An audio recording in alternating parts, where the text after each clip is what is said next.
Honorable Maurice Info, Minister of Financial Services and Good Governance, Mr. John Chang, Managing Partner at KPMG in Mauritius, Mr. Devin Duffel, Head of Audit at KPMG in South Africa, Mrs. Blanca Bezjak, ECODA and SDA Working Group Member, Ms.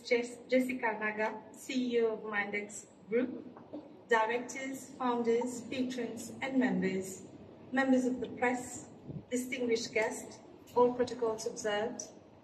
I'm Nafiza, and it is my utmost privilege to welcome you this afternoon in this wonderful setting at the Royal Green Wellness Resort. Today, we come together to celebrate a milestone of great significance, the 10th anniversary of the Audit Committee Forum, a partnership between the Mauritius Institute of Directors and KPMG Mauritius. It is thus my privilege to stand before you on this momentous occasion as we reflect on the journey that has led us to this remarkable point. Ladies and gentlemen, without any delay, I am pleased to invite to the stage the CEO of the MIoD, Mrs. Sheila Judah, for her welcome note at this celebratory event. If you could please join me, Sheila. Thank you.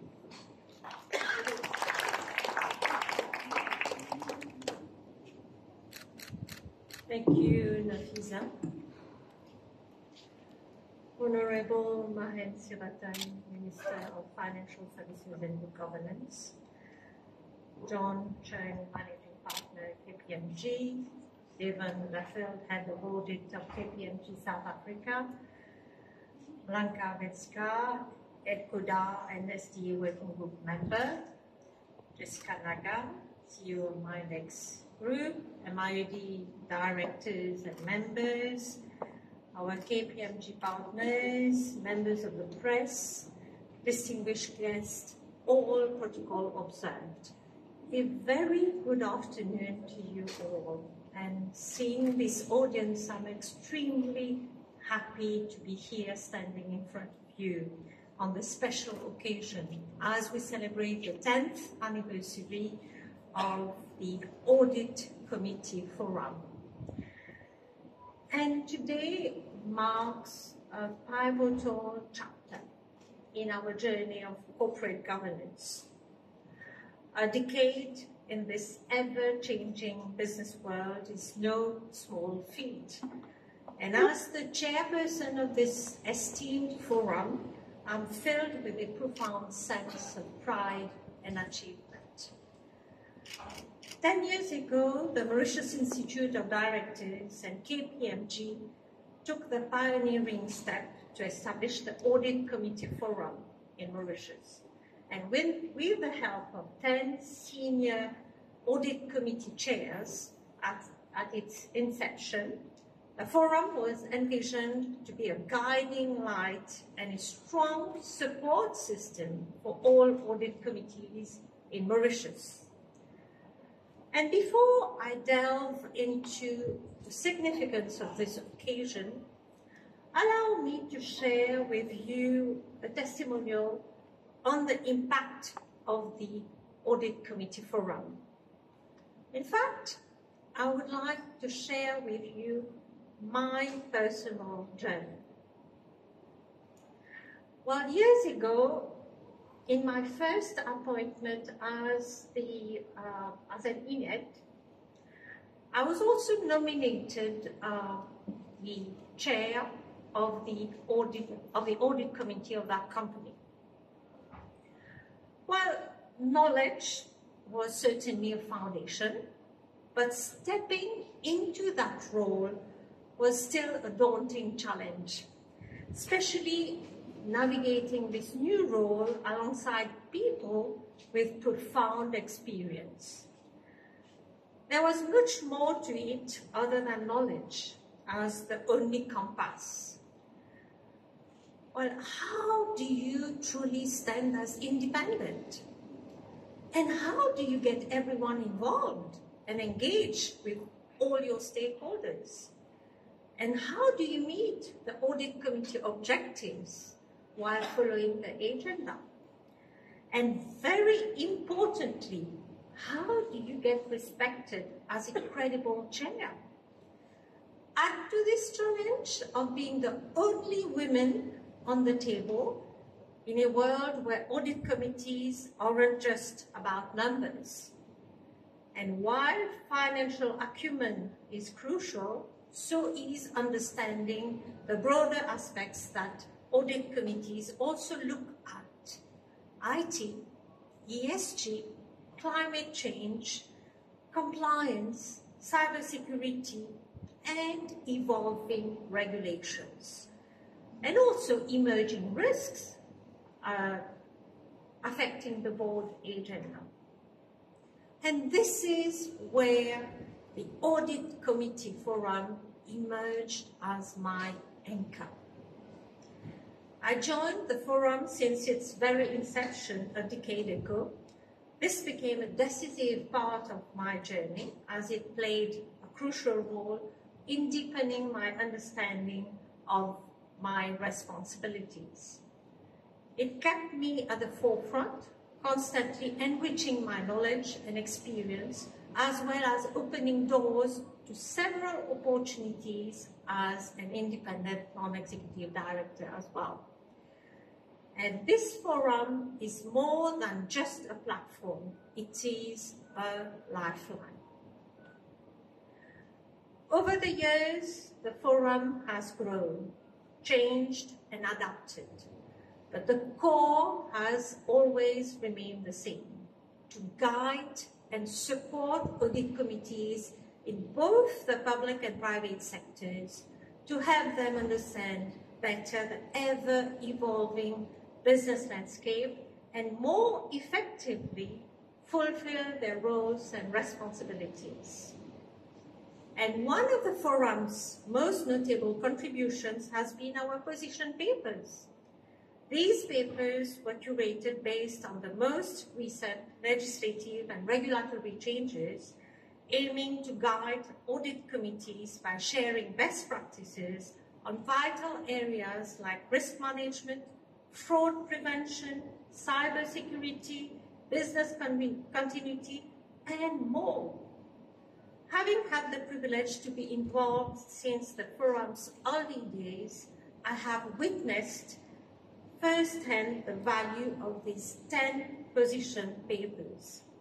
They have not only served as a resource, but also fostered meaningful and progressive dialogue within our business community.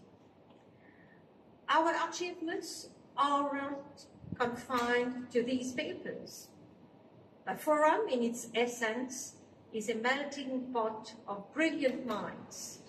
Through events and webinars, we have welcomed industry leaders and key observers from both local and international spheres, diligently crafting spaces for the exchange of ideas, best practices, and innovative solutions. And seeing members of the audit committees coming together, share, learn, and grow has been nothing short of inspiring. A heartfelt acknowledgement to all the members of the Audit Committee Forum. I can see a few faces here, and also a heartfelt acknowledgement to the stakeholders who have journeyed with us over the past 10 years. We have been more than just colleagues. We have been partners, collaborators, and pioneers. On behalf of the MIoD, special thanks to KPMG for their unwavering support and partnership over the years.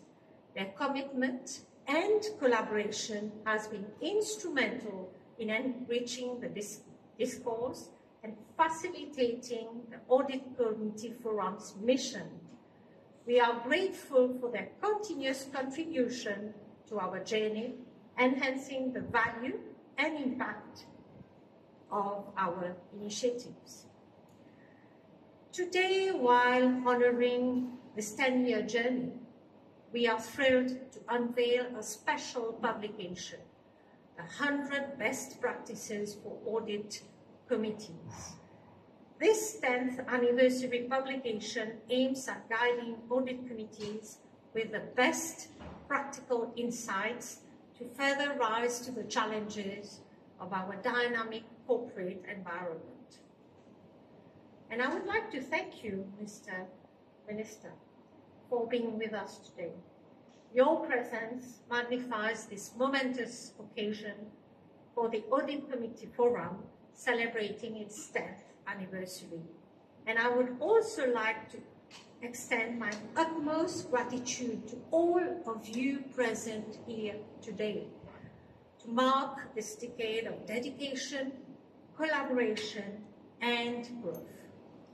And as we celebrate this milestone, I would urge you to stay engaged with the Audit Committee Forum and let us continue to learn, share, and adapt through these initiatives. I remain confident that under the banner of this forum, we can and will set new benchmarks for excellence. And together, we will continue this shared journey as champions of integrity, transparency, and good corporate governance. I thank you for your attention.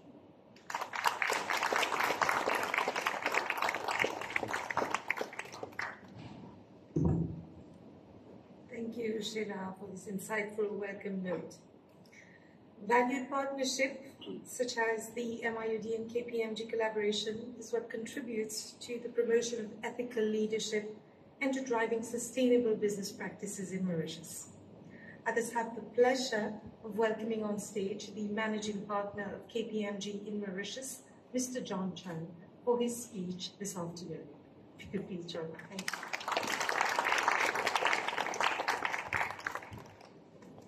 Thank you, Nafisa.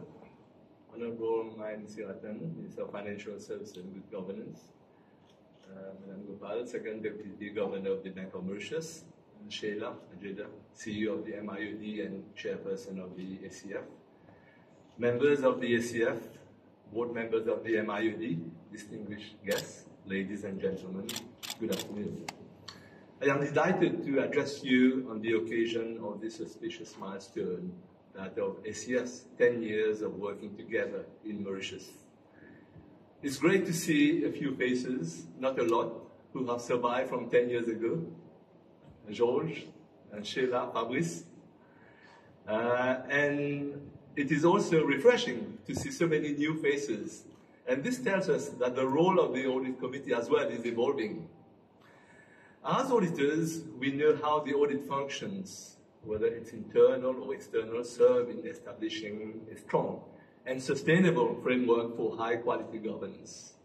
It is on this principle that KPMG and the MIoD established 10 years ago the Audit Committee Forum to help particularly non-exec directors keep up to date with corporate reporting, risk and governance issues. The ACF is one of two important thought leadership forums that KPMG runs in Mauritius, the other one being the Bank's CFOs Forum for bank CFOs. After 10 years, we feel a deep sense of accomplishment and pride with our collaboration with the MIoD in our mission to help make Audit Committee proceedings as effective as they can be.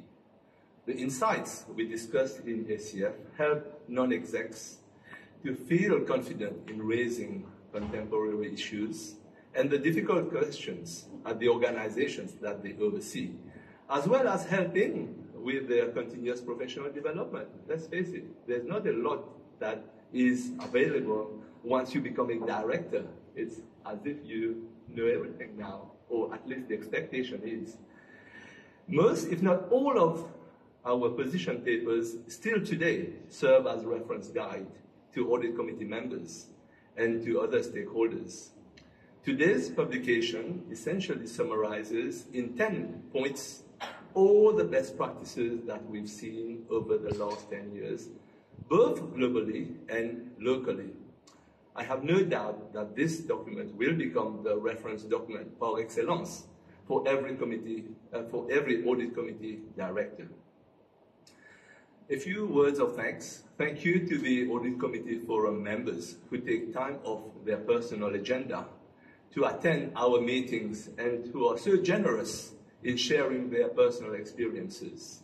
Here, I wish to pay tribute particularly to our former chairpersons, namely George and the late Anil Gajador, and now Sheila, for steering the forum so appropriately and so competently.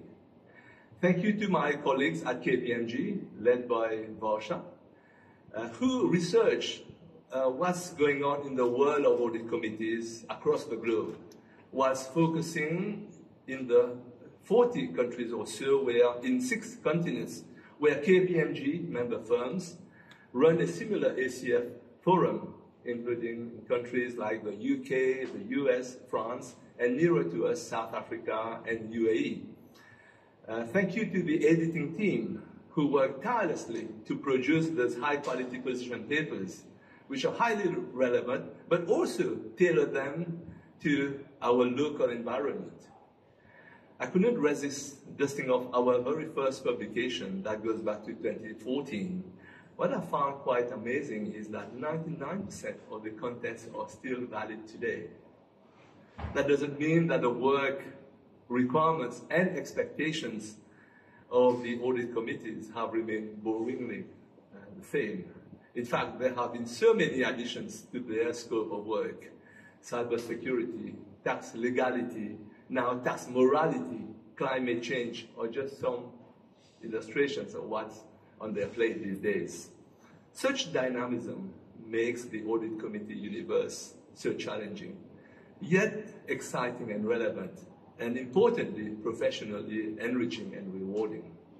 This is why I feel with confidence that, by the same token, the Audit Committee Forum, having now stood the test of time, is here to stay for another 10 years and beyond. So long live the Audit Committee Forum.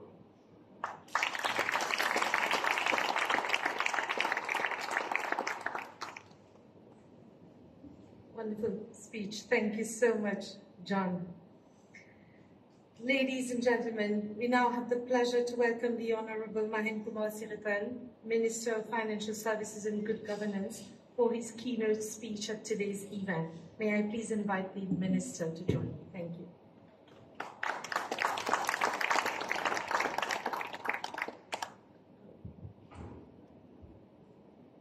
Thank you, Nafisa. Mrs. Gopal, the second Deputy Governor of the Bank of Mauritius, Mrs. Sheila Ajuda, the Chairperson of the Audit Committee Forum and Chief Executive Officer of MIoD, Mr. John Chung, Managing Partner, KPMG Mauritius, Mr. Devin Duffel, Head of Audit KPMG in South Africa, Mrs. Blanca Dejak, Equita and SDA Working Group's member, Mrs. Naga, Jessica Naga, Chief Executive Officer of Mindex, Board of Directors and valued team members of the MIoD and KPMG, members of the ACF, captains of industry, distinguished guests, ladies and gentlemen, esteemed colleagues, honored guests, and visionary pioneers, good afternoon to you all. I think today's event is not just a reflection of the past, but an affirmation of the promise of the future. We gather here not merely to mark a decade of the Audit Committee Forum of the MIoD, but to honor the embodiment of corporate governance, transparency, and leadership in the very fabric of our nation's enterprises. First and foremost, let us take a moment to recognize the decade-long resilience and commitment of the Forum. It stands as a testament to our collective dedication to the highest standards of corporate ethics. The synergy between the public and private sectors is undeniably the cornerstone of our success. As we stand on the cusp of a new era, the collaboration between these two spheres is not just essential, it is non-negotiable for our progress. History has taught us that in the absence of vigilance, even giants can falter. It is this understanding that underscores the irreplaceable role of internal audit. A sentinel in the corporate realm, it ensures that companies function and flourish with unwavering integrity. Let's harken back to Dr. Jan Peters, Chief Executive of the Chartered Institute of Internal Auditors, who once said, and I quote, "Professional audit, internal audit functions add value to organizations and shield its assets, reputation, and sustainability." End of quote. His insights mirror our ethos and provide a guiding light for our journey ahead. Our beloved nation, Mauritius, stands as a beacon of success. We have soared from being 49th in the Ease of Doing Business Index in 2016 to a remarkable 13th position in 2019, placing us at the forefront in Africa. But as we applaud our achievements, let us remember the continuous evolution ethos. There's no room for complacency. Our global counterparts are swiftly advancing, pushing their limits. In the wake of unprecedented technological advancements, where artificial intelligence, robotics, and cybersecurity will define the very contours of business, we must remain proactive and visionary. Every organization must be equipped to tread on this new terrain, fortified against risk, and open to innovations.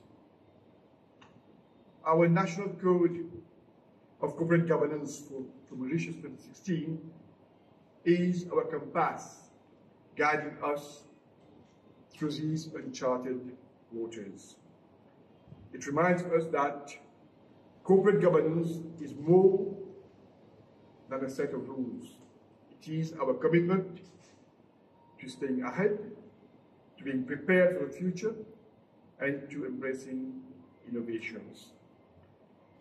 In a world where reputations can be made or marred overnight, the role of internal audit must be balanced. It is our shield against unseen threats and our guide in uncertain times. Winston Churchill wisely said, and I quote again, "Success is not final, future, or rather failure is not fatal. It is a courage to continue that count." End of quote. This very courage propels us forward, with Mauritius firmly setting benchmarks on the global stage. Let's envision our journey akin to the mighty baobab tree, deeply rooted in traditions, yet branching out towards limitless risk skies. We pledge on this momentous occasion to extend the success of the Mauritius IFC across Africa and even beyond. This government, in its pursuit of innovation and excellence, pledges its unwavering support to partners like the MIoD. Together, our mission is to amplify the contribution of our Mauritius IFC to the nation's GDP by 2030. To every individual at MIoD, to every leader steering the internal audit functions, your relentless commitment and vision to merge time-tested governance principles with emerging technologies are commendable. Together, as we journey through the landscapes of corporate governance and technological innovations, we craft a future filled with prosperity and opportunities. The horizon is vast and our potential limitless. United in purpose, we will ascend. With these words, thank you again, and I best wish you for the next 10 years and beyond. Thank you.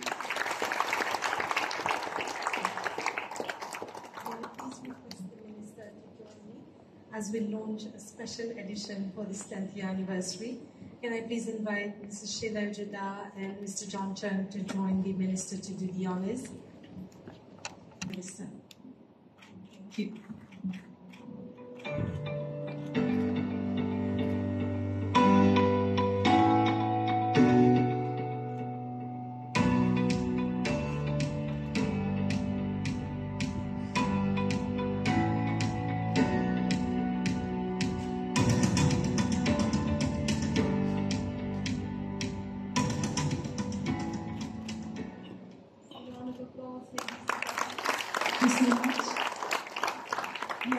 As we capture the moment, may I please request the audience for a big round of applause for this special edition, which you will find a copy later on.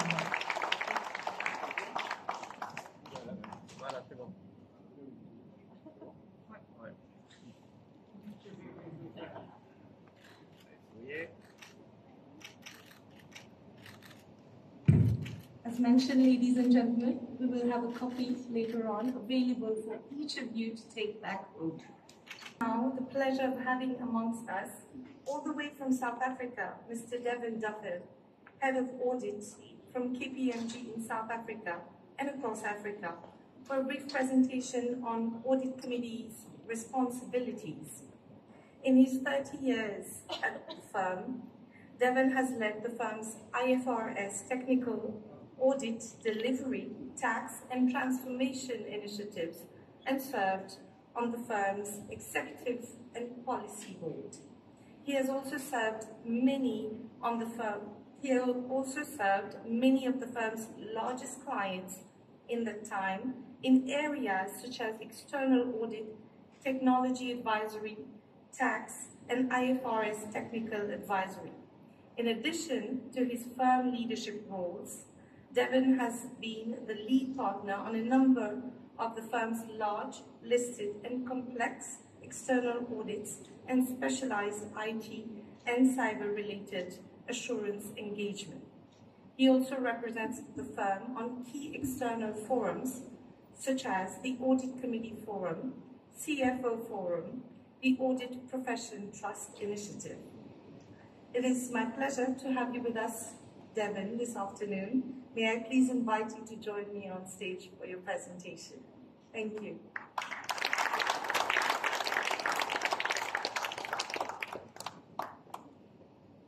Thank you so much.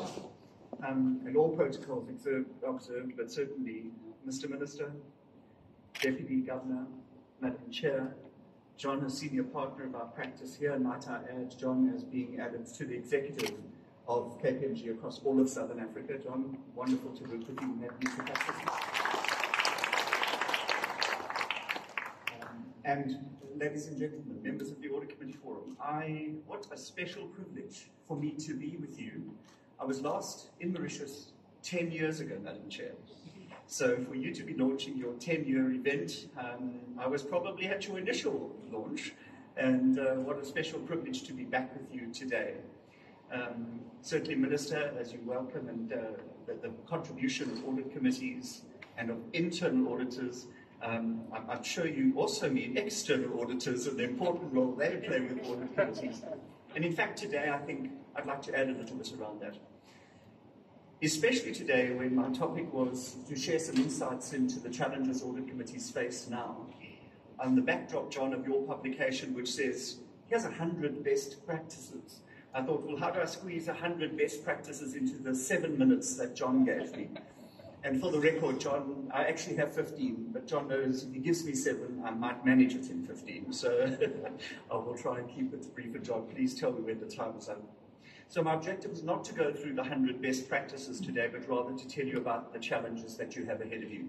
And the 2 speakers that will follow me will also pick up on some of those challenges. And Mr. Minister, Madam Chair, I feel I have nothing left to say after you have already told us what all of those challenges are, and you have listed so many of them. So today I thought I would make 2 salient points in the short time I have with you. The first, Madam Chair, is something you've already spoken about. And that is, if you are a member of an audit committee, and I know I have chairmen of boards here, I have audit committee members here, if you happen to be on an audit committee, I have to tell you, and the chairman of the boards, if you just block your ears for a moment, I believe you have the hardest task to perform. And I think you've seen that comment around the growing scope.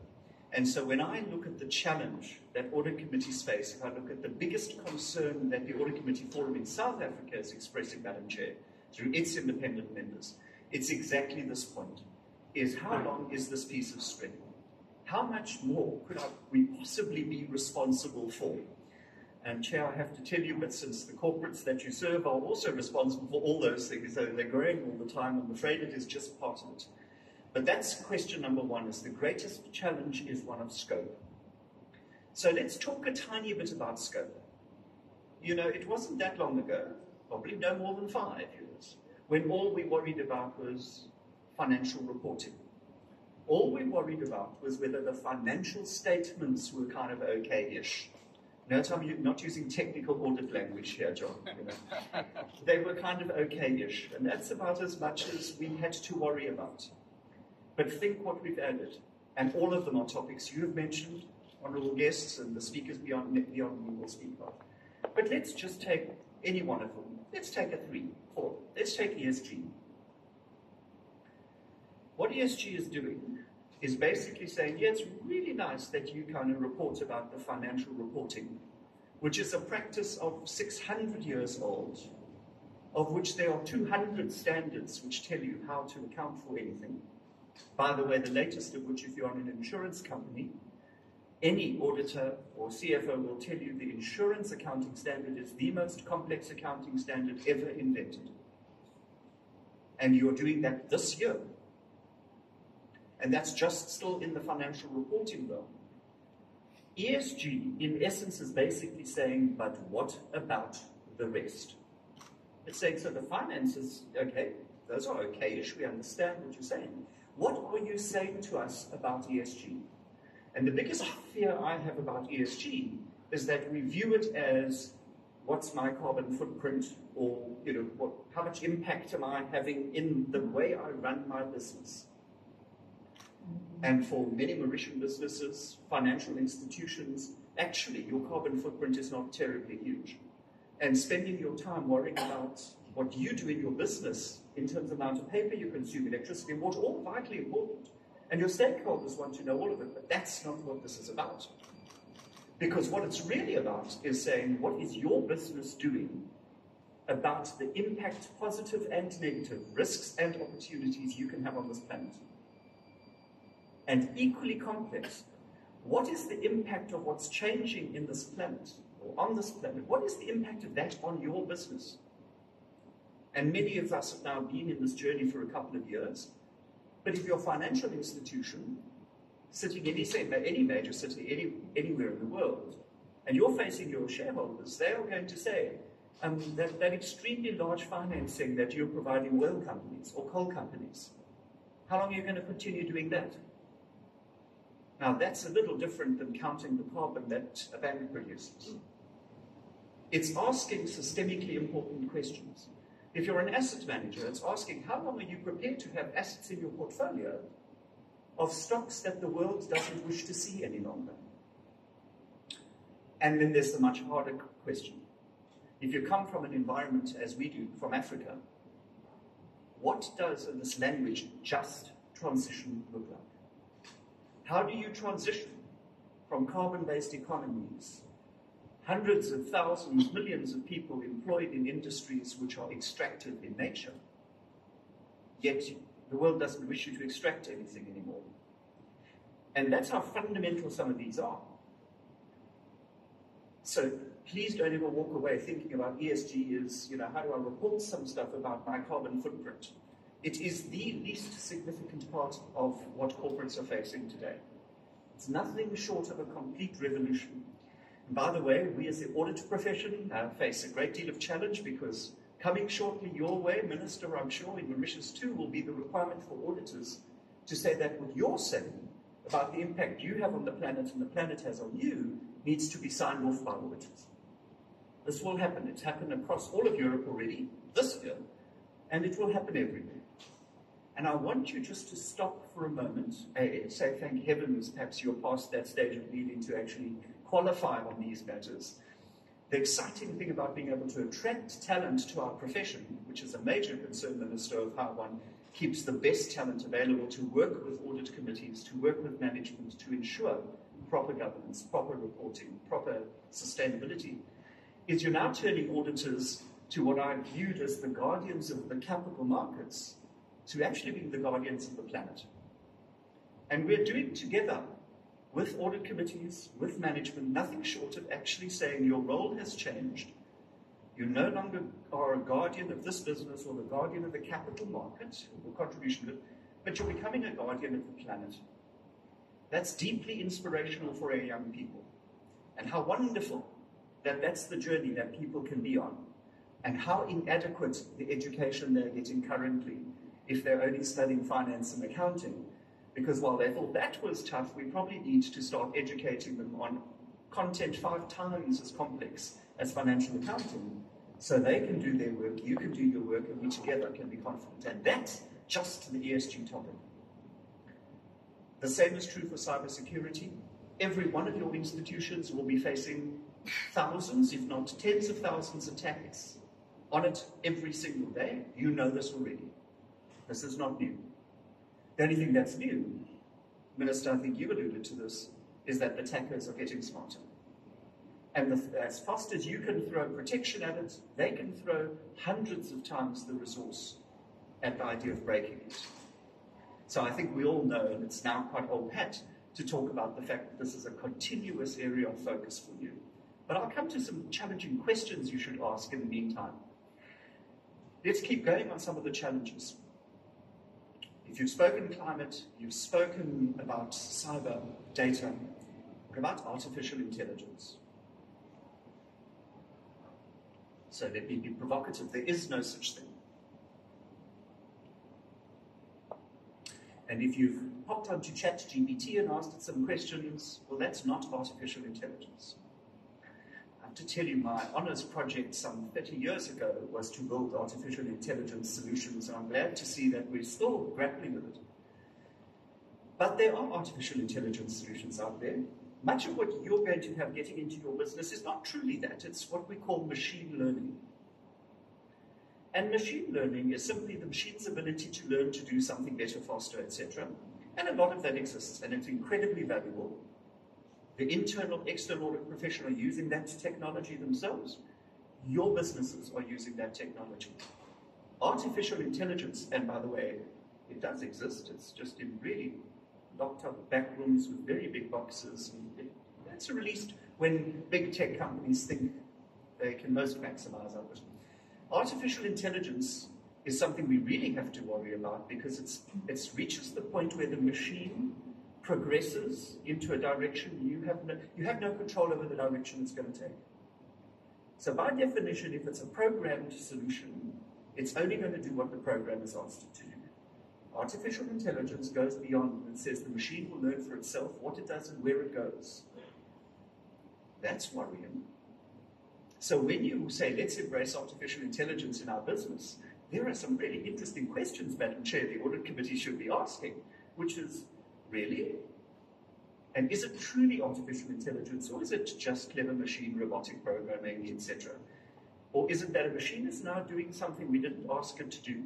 It evolved its own sense of agenda.